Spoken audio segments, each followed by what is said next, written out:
नमस्कार मित्रमैत्रिणींनो, माझ्या चॅनलमध्ये तुमचं स्वागत आहे। तर आजची रेसिपी आहे आपली पावट्याची आमटी। तर हे पावटे आहेत वले, ह्यांना मी सोलून घेतलेत। फोडणीसाठी आपल्याला लागणार कढीपत्ता, कांदा, टोमॅटो, कोथिंबीर, ठीक आहे। आणि फोडणीसाठी तेल। इकडे आपल्याला कूट लागणार आहे आमटीत टाकायला, आणि थोडंसं मीठ आणि हा आपला घरचा मसाला, निघते पाणी, ठीक आहे। आता पातेलं तापलंय जास्त, तेल टाकून घ्यायचं आणि त्याच्यामध्ये आपल्याला घालायचं आहे कढीपत्ता। त्याच्यासोबत मी घातला आहे कांदा छान परतून घ्यायचं।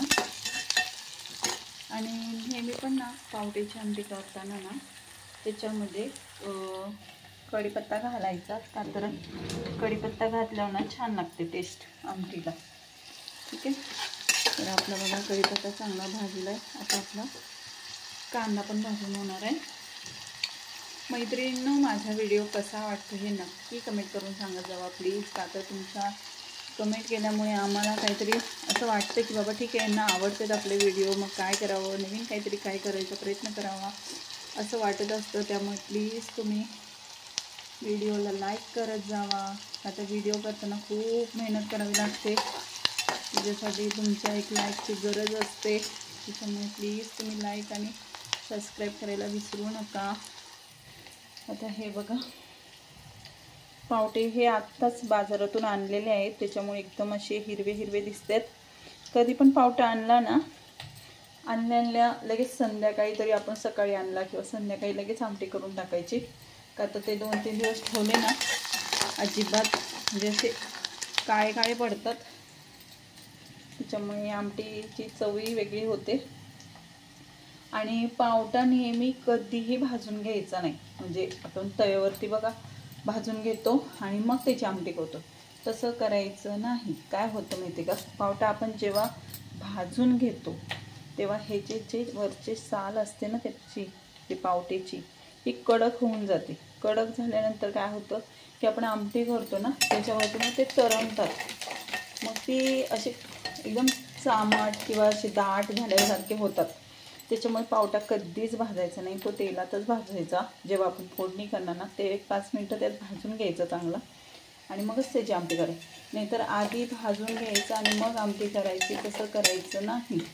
तशी आमटी छान होते, पण काय होतं प्रॉब्लेम होते का, व्यवस्थित खाताना ना मग त्याची साल एका साईडला होते आणि पावट्याचे दाणे एका साईडला होतात, त्याच्यामुळे मी सांगते, बाकी काही नाही। आता बघा बऱ्यापैकी आपला कांदा भाजत आलेला आहे। हा बघा आपला टोमॅटो पण भाजत आलेला आहे, आणि बघा आपला टोमॅटो पण चांगला भाजलेला आहे। आत्ता मी काय करणार आहे, ह्याच्यात पावटा टाकणार आहे। आणि हे आत्ताच आमच्या मिस्टरांनी भाजीपाला घेऊन आले। आमच्याकडे शुक्रवारचा बाजार असतो, तुमच्याकडे कधी बाजार असतो हे नक्की कमेंट करून सांगा मला। भाजी घेऊन आले आणि मला म्हणले आमटी कर पावट्याची। म्हणलं ठीक आहे करते, म्हणलं चला, म्हणलं आपल्या मित्रमैत्रिणींना व्हिडिओही होईल आणि आपली आमटीही होईल। बघा कसा दिसते पावटा, ठीक आहे ना, असा तेलामध्ये भाजायचा, ठीक आहे। आणि आता 1-5 मिनटं असाच ठेवायचा तेलात, म्हणजे चांगला भाजून होतो। कमी करायचा गॅस,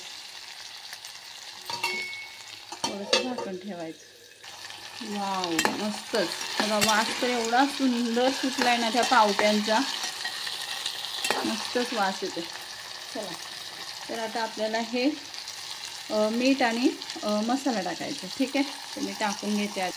हे बघा आपला मसाला टाकला,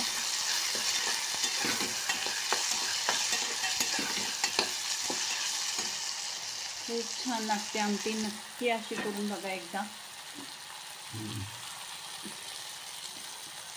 आता हे झालं ते शेंगदाण्याचं कूट पण टाकायचं, सगळं भाजायचं मसाल्यात। काय होतं, मसाला सगळा छान भाजला ना आमटीला वेगळी चव पण येते। बघा वाव, किती छान दिसते बघा आपला। आता ह्याच्यामध्ये मी वतणार आहे पाणी।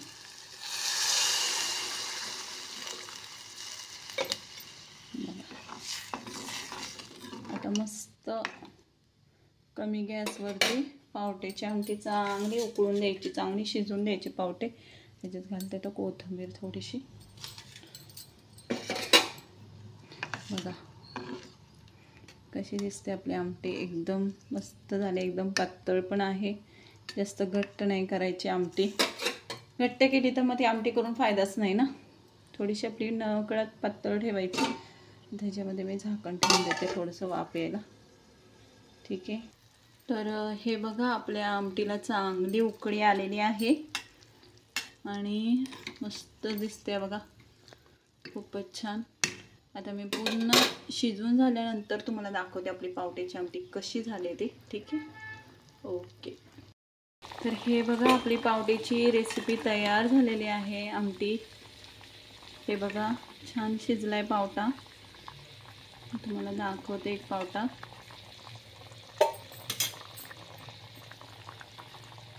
तर हे बघा शिजवून झालेला आहे आपला पावटा. खूप सुंदर दिसते आपली आमटी.